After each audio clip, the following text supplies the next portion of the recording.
રક્ષાબંધનનો અનોખો ઉત્સવ એસએચજી હોસ્પિટલમાં ઉજવાયો હતો। રક્ષાબંધનનો પાવન તહેવાર જ્યાં દરેક બહેન તેના ભાઈના કલ્યાણ માટે રાખડી બાંધી તેના લાંબા આયુષ્ય અને સુખાકારીની શુભકામનાઓ પાઠવતી હોય છે, ત્યાં વડોદરા શહેરની એસએચજી હોસ્પિટલમાં ફરજ બજાવતી નર્સ બહેનોએ હોસ્પિટલમાં દાખલ દર્દીઓને રાખડી બાંધી આ પર્વની પૂર્વ ઉજવણી કરી હતી। આજરોજ ઓર્થોપેડિક વિભાગમાં ફરજ બજાવતી નર્સોએ હોસ્પિટલમાં દાખલ દર્દી ભાઈઓને રાખડી બાંધી અનોખી રીતે રક્ષાબંધન પર્વની ઉજવણી કરી હતી।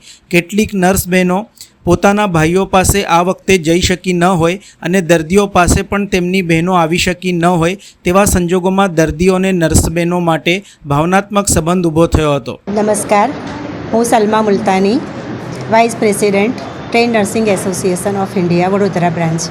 આજરોજ અમે અત્રે એસએચજી હોસ્પિટલમાં ઓર્થોપેડિક વોર્ડમાં રક્ષાબંધનની ઉજવણી અર્થે ભેગા થયા છીએ। ભાઈ બહેનનો પવિત્ર તહેવાર અને એ સમયે કે નર્સિસ વ્યવસાયની અંદર જે સિસ્ટરો હોય છે, બહેનો હોય છે, એ લોકો આજે જે દર્દીઓ છે કે પોતાના ઘરે જઈ નથી શકતા અને ઘણી વખત એવું બને છે કે બહેનો બહુ દૂર હોય, અહીંયા એ લોકોને રક્ષાબંધન કરવા માટે આવી નથી શકતી, તો અમે લોકો એ લોકોને પોતાની બહેનોનો ખોટ ના પડે એ માટે થઈ અને આજે એ લોકોને રાખડી બાંધવા માટે અને જલ્દીથી સાજા થઈ અને પોતાના ઘરે પરત થાય અને બહેનો સાથે મળી અને સારી રીતે ઉજવણી કરી શકે એ આશયથી અત્રે ભેગા થયા છીએ। બહેનાને ભાઈ કી કलाई સે પ્યાર બાંધા હૈ, रेशम की डोरी से संसार बांधा है, प्यार के दो धागों से संसार बांधा है। Thank you. जय हिंद।